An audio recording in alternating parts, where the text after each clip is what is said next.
নমস্কার। ত্রিপুরার ইতিহাস। ত্রিপুরার ইতিহাসের আজকের সংযোজন উপজাতি সম্প্রদায়ের মধ্যে দ্বিতীয় বৃহত্তর রিয়াং সম্প্রদায়।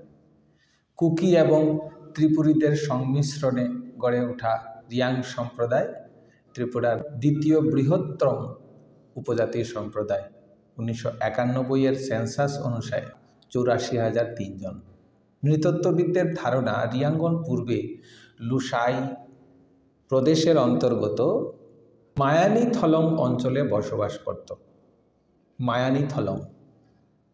পরবর্তীকালে তাদের মধ্যে অন্তর্বিপ্লব বা গৃহযুদ্ধ শুরু হয় এবং রিয়াংরা ত্রিপুরার দক্ষিণ সীমান্তে বর্তমান অমরপুর ও বাংলাদেশের পার্বত্য চট্টগ্রামে বসতি স্থাপন করে। ইতিহাসে এমন অনেক নজির রয়েছে গৃহযুদ্ধের কারণে এক জাতি এক স্থান থেকে অন্য স্থানে স্থানান্তরিত হয়। উল্লেখ্য, এই সময় পার্বত্য চট্টগ্রাম ত্রিপুরা রাজ্যের অন্তর্ভুক্ত ছিল এবং রিয়াঙ্গনের বসতির কারণে সেই অঞ্চল রিয়াং দেশ নামে খ্যাত হয়। বর্তমানে রাজ্যের উদয়পুর, অমরপুর, সোনামুড়া, বেলুনিয়া বিভিন্ন বিভাগে রিয়াংদের অধিক সংখ্যা দেখা যায়। রিয়াংরা মূলত দুটি সম্প্রদায়ে বিভক্ত, যেখানে মেসকা বা মেচকা এবং মরচই বা মলচই। মেসকা বা মেচকা সম্প্রদায়ের 7টি দফা, যেমন তুইমুইয়া ফাফ, মেচকা, চরকি, মাসা বা মুসা, রাইচাক বা রাইকচাক, তকমায়াক বা তংমা, ইয়াকচ, ওয়ারিং বা ওয়াইরেম। অনুরূপভাবে মরচই বা মলচই সম্প্রদায়ের 7টি দফায় বিভক্ত, মানে 7টি ভাগে বিভক্ত, যেমন মরচই বা মলচই, আপেত, নক্ষাম বা নগ্ঘম, চংপ্রেং বা চুংপ্রে, দরবং, সগরায় এবং রিয়াং বা রিয়াং কচাক। আমার উপজাতি ভাষা বলতে একটু অসুবিধা হয়, ক্ষমা করবেন যদি কোনো ভুল হয়ে থাকে। রিয়াং সম্প্রদায় প্রধানত শাক্ত মতাবলম্বী। কিছু সংখ্যক রিয়াং অবশ্য বিষ্ণু মন্ত্রে দীক্ষিত। যেসব দেবদেবীর পূজা পার্বত্য প্রণালীতে অনুষ্ঠিত হয় তাদের মধ্যে নিম্নোক্ত দেবদেবীরা সমাজের প্রাধান্য লাভ করে থাকেন, যেমন মতাইকতর কিংবা শিব, দুর্গা, তুইমা ছড়া বা নদীর পূজা, গঙ্গা পূজাকেও তুইমা বলা হয়।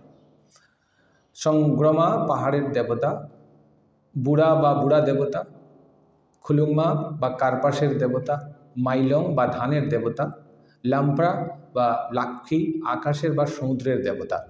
তাহলে এই প্রাকৃতিক পূজার যে ধরন সিন্ধু সভ্যতা থেকে চলে এসছে, সেটা আমাদের ত্রিপুরা রাজ্যের রিয়াং সম্প্রদায়ের মধ্যে দেখা যায়।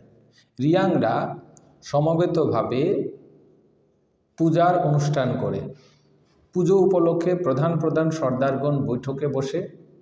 এরূপ বৈঠকে সর্বপ্রকার বিবাদের মীমাংসা, অপরাধের বিচার, অর্থাৎ গ্রামের মধ্যে যতগুলি সমস্যা হয় তার মীমাংসা কিন্তু সেই বৈঠকের মাধ্যমেই হয়ে থাকে। বিচারে অর্থদণ্ড হলেও সেই অর্থ জাতীয় ভাণ্ডারে জমা পড়ে।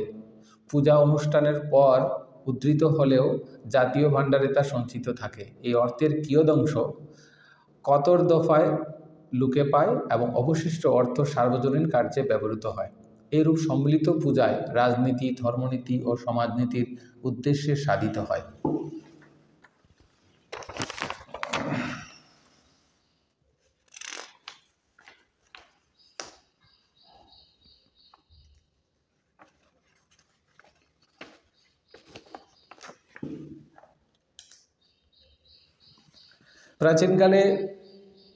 প্রাচীনকালে রিয়াংদের ত্রিপুরার সৈনিক বিভাগ, বীরত্ব ও যুদ্ধ কৌশলের বিশেষ সুনাম ছিল।